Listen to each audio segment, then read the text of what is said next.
All right, who is ready for part 2 of Friday, March 27th? As promised, we're going to go through some practice problems just so you guys can get a feel for doing Punnett squares on your own and going through the practice problems and making sure you're paying attention to the words and what they're asking you to do.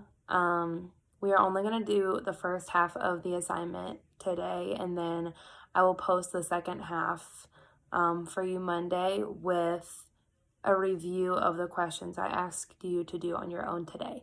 So in just a second, I'm going to switch my screen and then show you guys how to do some of the problems. The worksheet is on Google Classroom, so you guys can get a sheet of paper and follow along with me as well. See ya. So this worksheet is going to be available on Google Classroom. I'm going to go question by question and just do a few of the problems with you, and then I would like for you to finish them on your own on a separate sheet of paper. So number 1, it's asking us to determine if it's heterozygous or homozygous. So this is the most basic step of this whole worksheet. It builds upon itself. So for number 1, my first one is a capital T and a capital T. So because they're capital letters, I know that it is going to be dominant, but remember, homo means same. So this is going to be homozygous. Big B, little b, the letters are different, which means that they are going to be heterozygous. And what I'm going to ask you guys to do, because I know you will know how to do it, go ahead and write a D or an R if it's dominant or recessive. So for this one, because they're capital letters, I'm going to write H-O and then D for dominant. Heterozygous, there's not a dominant or recessive. It's just heterozygous. This next one right here, we have 2 capital letters. Therefore, I know because they're the same, it is going to be homozygous. I'm going to write my H and then my O. And then because I know that they are 2 capital letters, it is going to be D for dominant. So H-O-D for dominant. I'm going to skip this one. We know how to do that one. You can look at this one for your reference. This next one, lowercase t. Again, homo means same. So little t, it's homozygous. But because they're lowercase letters, it's going to be recessive. Okay, so for question 1, all you're going to be doing is writing that. When it asks the question, which of the genotypes would be considered purebred? If you have something that's purebred, if you remember from Mouse Genetics 1, it means you have 2 of the same allele. So all you're going to write are the ones that have same alleles.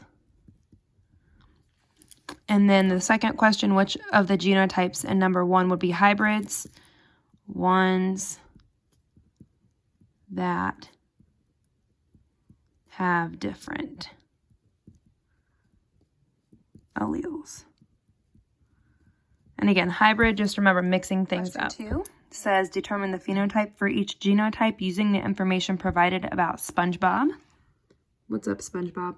So when we do this, I'm just going to do this one, and I would like for you all to try this one on your own. So the yellow body color is dominant to blue. So my phenotype for capital Y, because yellow is dominant, my color is going to be yellow. For my second one, I have capital Y and lowercase y. And if you saw during the vocab review video previous to this, anytime there is a capital letter, the dominant trait is going to be expressed. So again, the dominant trait here is yellow. So my color is going to be yellow. My last set is both lowercase letters. Anytime you have 2 lowercase letters, the recessive trait is going to be the one that's expressed. So don't get confused because you see Y's. The recessive trait here is blue, so that is going to be the one that is expressed. When you look at the next question on your own, pay attention to the words square and round. I may want to make sure you guys are not using the colors anymore. So for each question, be really careful to read the words that they're giving you as far as the traits that we're looking at. Question 3 is asking us to look at phenotypes and genotypes and to figure out, based on the phenotype, the physical appearance that we see, what are the possible genotype combinations we could have. So for this first one, again, I'm going to do this one, and I want for you guys to do this one on your own, okay? So a tall head is dominant to a short head. So there are two combinations that could give me dominant.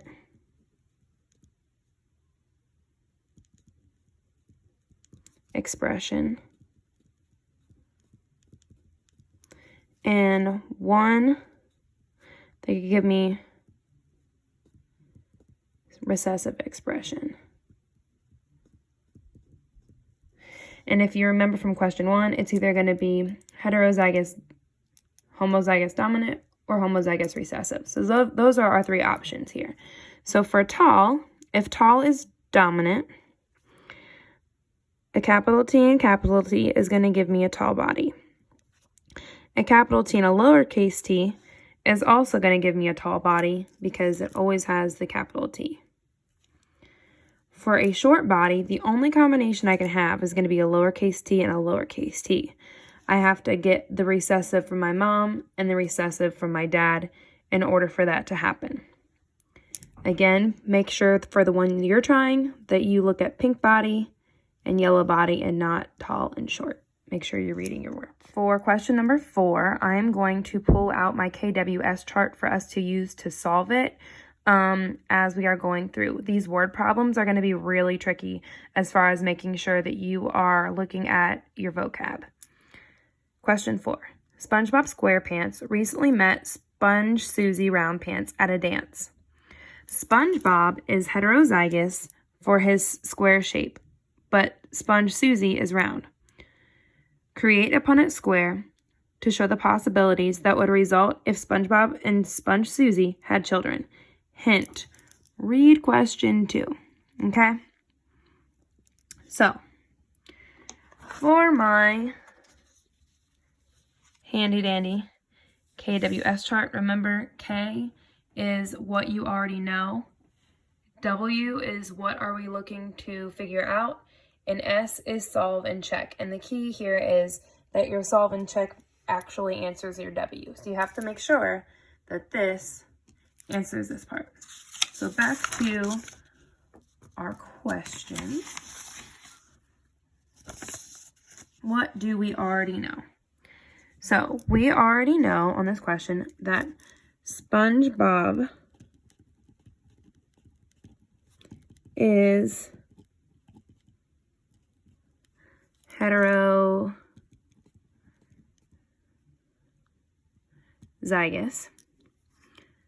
for his square shape. And it said, look at question 3.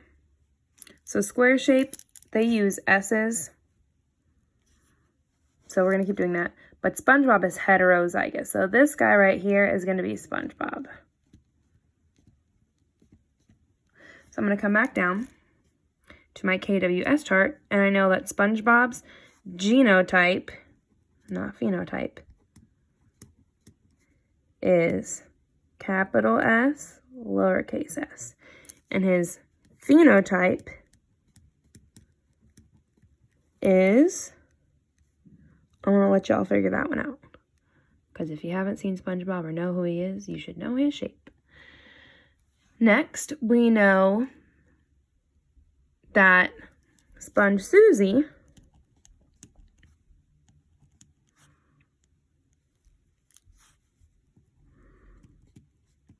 is blank. So we're looking to figure out her phenotype right here. So if you look in the problem, she is round.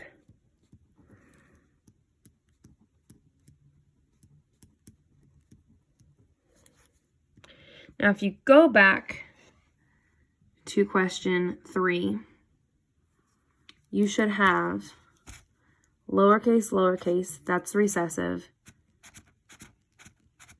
as round.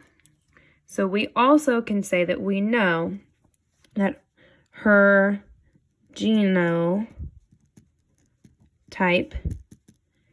is lowercase s, lowercase s. And s's are kind of hard to tell capital and lowercase, so make sure you're doing a good job making them small.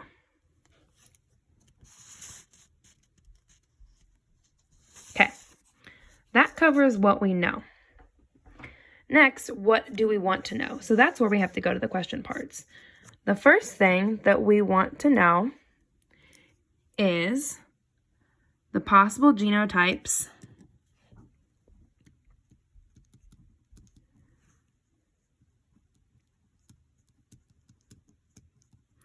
and phenotypes of their kids. The second thing I want to know is what are the chances of a child with a square shape. And my third one is what are the chances of a child with a round shape. So I have my K, I have my W.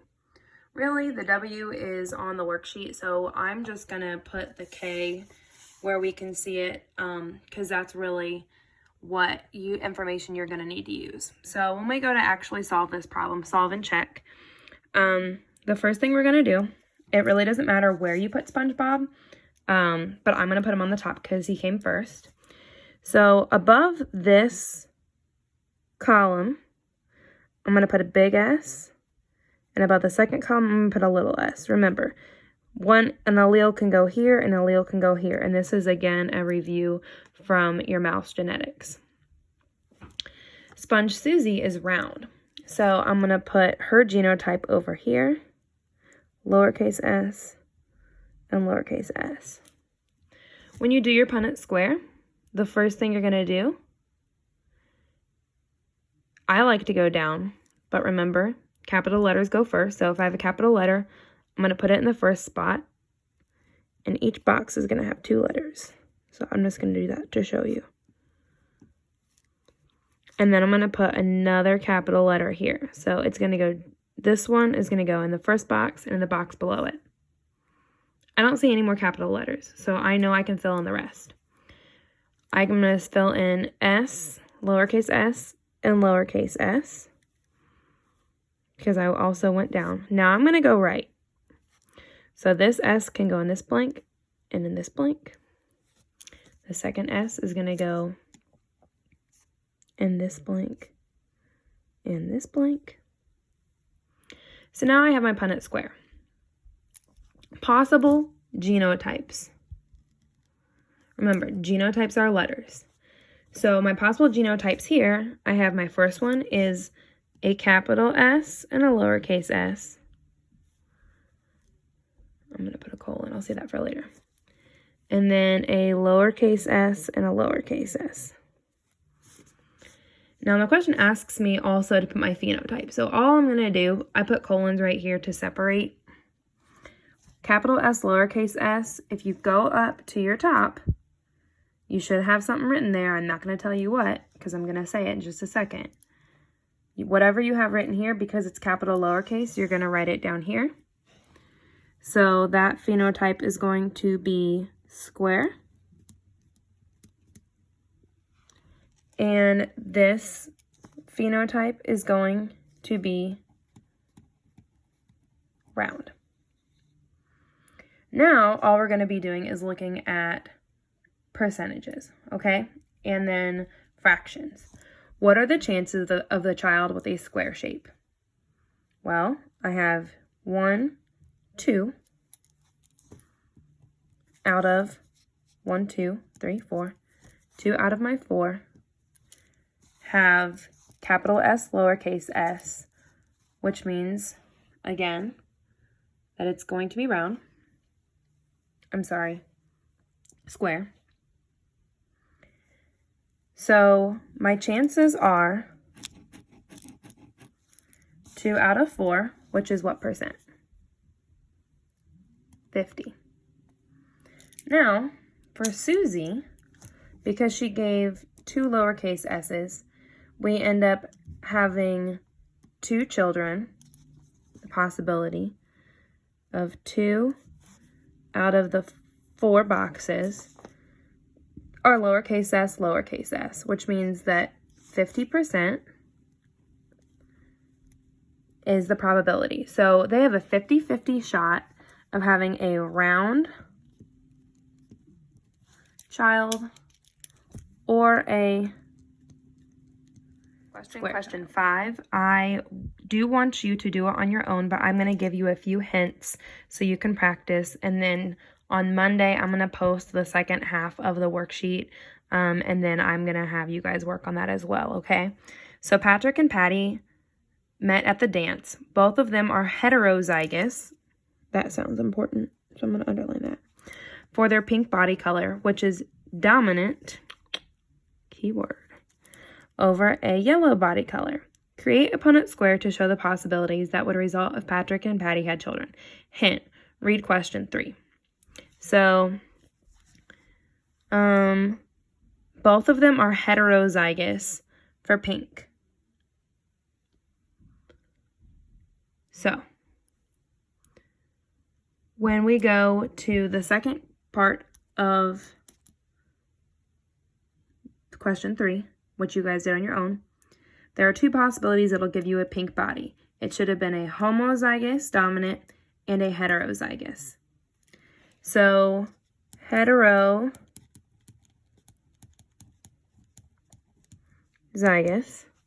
the genotype is PP. So, both Patrick and Patty are big P, little p, okay? So I'm just going to write the letters Patrick and Patty. Sorry. You already know how technologically advanced I am. Patrick and Patty. So capital P for Patrick, lowercase p. Actually, it's not for Patrick, it's for pink. So capital P, lowercase p. And then I've got a capital P and a lowercase p for her genotype, okay? So now you guys are going to do your Punnett square. List your phenotypes and your genotypes. What are the chances that their child is going to have a pink body and the percent? What are the chances of a child with a yellow body and the percent? I am going to go over the answers of the questions I asked you to do in a video on Monday, as well as the second set of problems. See you guys then.